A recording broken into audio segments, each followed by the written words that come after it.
কাছাড় পুলিশের বিরাট সাফল্য। শিলচর রামনগর বাইপাস এলাকায় এক বিশেষ অভিযানে 3টি সন্দেহভাজন সোনার বিস্কুট উদ্ধার করে কাছাড় পুলিশ।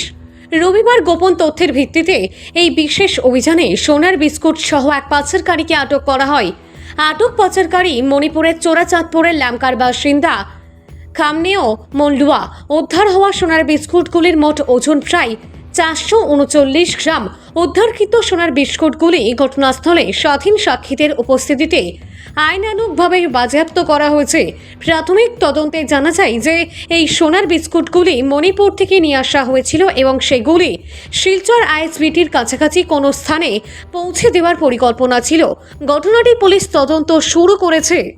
বৈধ সামগ্ৰী সৰবৰাহৰ বিৰুদ্ধে আমাৰ যি অভিযান আছে অব্যাহত আছে আৰু যোৱাকালি আমি এটা বিশেষ সূত্ৰৰ প্ৰমুখেদি আমি এটা অভিযান আৰম্ভ কৰিছিলোঁ আৰু এই অভিযানটো আমাৰ শিলচৰ বাইপাছৰ ৰামনগৰ অঞ্চলত এই অভিযানটো চলিছিলে আৰু অভিযান কালত আমি এজন ব্যক্তিক আমি যেতিয়া কৰায়ত্ব কৰোঁ আৰু সেই ব্যক্তিজনৰ পৰা আমি তিনিটাকৈ সন্দেহজনক ভাৱে তিনিটাতকৈ সোণৰ বিস্কুট আমি জব্দ কৰিবলৈ সক্ষম হ'লোঁ আৰু জব্দকৃত তিনিওটা সোণৰ বিস্কুটৰ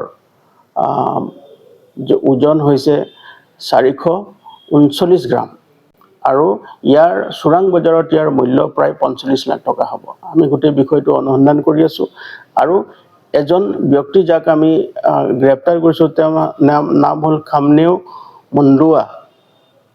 তেওঁৰ ঘৰ হ'ল লামকা, পোষ্ট অফিচ আৰু জিলা চোৰাচাঁদপুৰ, মণিপুৰ। আৰু গোটেই সামগ্ৰীখিনি আমি ইণ্ডিপেণ্ডেণ্ট উইটনেছৰ উপস্থিতিত আমি সামগ্ৰীখিনি জব্দ কৰোঁ আৰু বৰ্তমান আমাৰ এই অভিযান আমি চলাই গৈছোঁ। আৰু ইয়াৰ লগত সম্পৰ্কিত থকা যি ব্যক্তি আছে তেওঁলোকক যাতে আমি শীঘ্ৰে কৰায়ত্ব কৰি কঠোৰতম আইনগত ব্যৱস্থা তেওঁলোকৰ বিৰুদ্ধে ল'ব পাৰোঁ তাৰ কাৰণে আমি তৎপৰ হৈ আছোঁ। প্ৰাৰম্ভিক তদন্ত কালত দেখা গৈছে যে এই সামগ্ৰীখিনি চুবুৰীয়া ৰাজ্যৰ পৰা আমাৰ জিলালৈ আহিছিলে আৰু ৰামনগৰ আইএছবিটি অঞ্চলত এই সামগ্ৰীখিনি কোনোবা এটা এজেণ্টৰ হাতত তেওঁলোকে এইটো গতাই দিয়াৰ তেওঁলোকৰ পৰিকল্পনা আছিলে। গতিকে আমি সেই বিষয়টো অধিক অনুসন্ধান কৰি আছোঁ আৰু ইয়াৰ লগত সম্পৰ্কিত থকা আন্তঃৰাজ্যিক হওক বা আন্তঃজিলা হওক যি এজেণ্ট বা যি চোৰাং বেপাৰী জড়িত হৈ আছে তেওঁলোকৰ বিৰুদ্ধে আমি কঠোৰতম আইনগত ব্যৱস্থা ল'বৰ কাৰণে আমি তৎপৰ হৈ আছোঁ।